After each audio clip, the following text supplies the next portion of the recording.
Bienvenue sur Un jour, une question. Moi, c'est Mimi. Oui, Mimi, c'est mon prénom.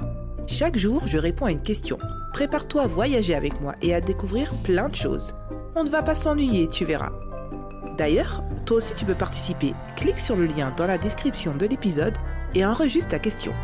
Qui sait, peut-être que ce sera la prochaine à laquelle je répondrai. Alors, prêt pour une nouvelle aventure ? C'est parti !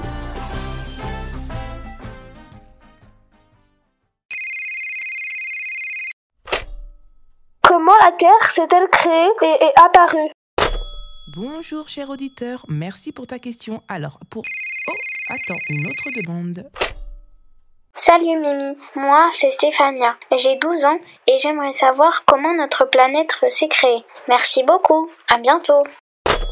Ah, bonjour Stéphania. Décidément, vous êtes nombreux à vous poser cette grande question, comment la Terre s'est-elle formée ? Comme je vous comprends, quand on contemple notre belle planète avec ses forêts, ses océans et ses montagnes, on ne peut s'empêcher de se demander comment tout cela a commencé. Préparez-vous pour un voyage exceptionnel, car pour comprendre, nous devons remonter dans le temps, très loin dans le temps. Et pour ça, bienvenue à bord de notre vaisseau temporel.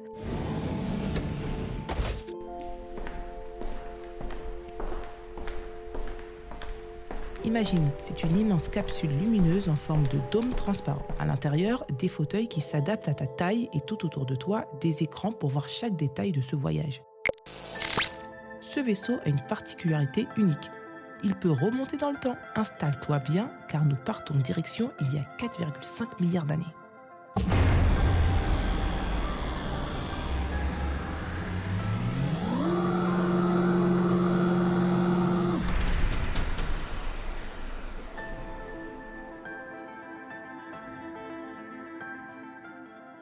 Voilà, nous sommes arrivés. Regarde dehors.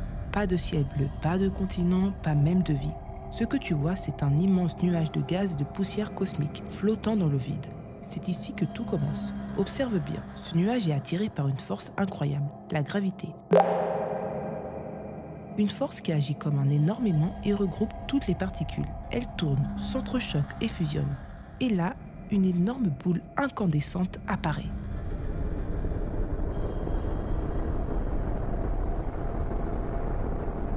C'est notre soleil qui vient de naître, brillant intensément au milieu de l'espace.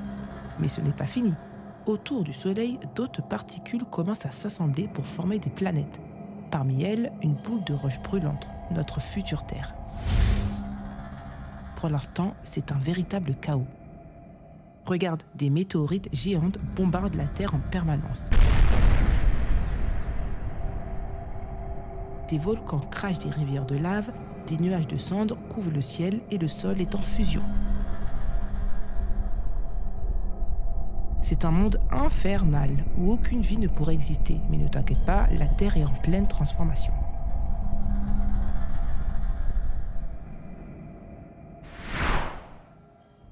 Quelques millions d'années plus tard, un phénomène extraordinaire se produit. Des comètes, qui sont des blocs de glace et de poussière voyageant dans l'espace, s'écrasent sur la surface brûlante. En fondant, elles libèrent de l'eau. Petit à petit, cette eau forme les premiers océans.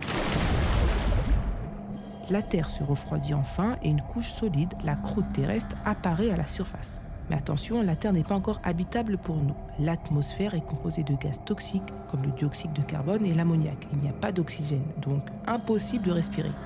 Mais ces gaz créent une couche protectrice qui empêche les rayons dangereux du Soleil d'atteindre directement la surface. C'est une étape cruciale pour transformer la Terre en une planète vivable. Regarde ces vastes océans. Ils semblent calmes en surface, mais sous l'eau, quelque chose d'incroyable se passe.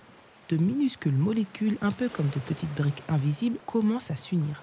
Elles forment les tout premiers organismes vivants, si petits qu'on ne pourrait même pas les voir à l'œil nu. Ces petits êtres, qu'on appelle des micro-organismes, sont les premiers habitants de la Terre. Mais ce n'est pas tout, ils ont une capacité extraordinaire. En vivant et en se multipliant, ils libèrent un gaz très spécial dans l'air, appelé oxygène. C'est grâce à cet oxygène que l'atmosphère change peu à peu, devenant plus respirable. C'est comme si ces petits organismes préparaient la planète pour accueillir des formes de vie de plus en plus grandes et complexes jusqu'à l'arrivée des humains.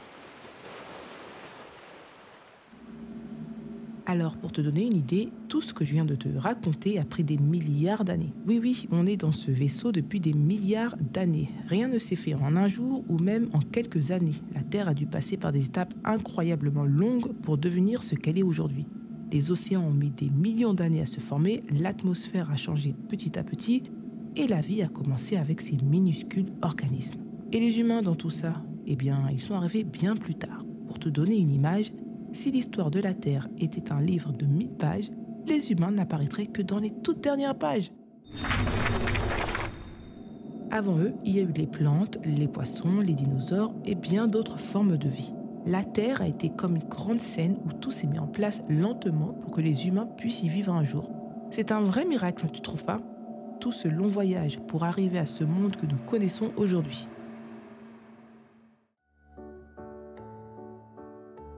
Avant de repartir, regarde cette vue une dernière fois. La Terre toute ronde et bleue flotte dans l'immensité de l'espace. Ses océans brillent sous la lumière du soleil et ses continents se dessinent clairement entourés de nuages blancs. C'est incroyable de se dire que tout a commencé avec un simple nuage de poussière et de gaz.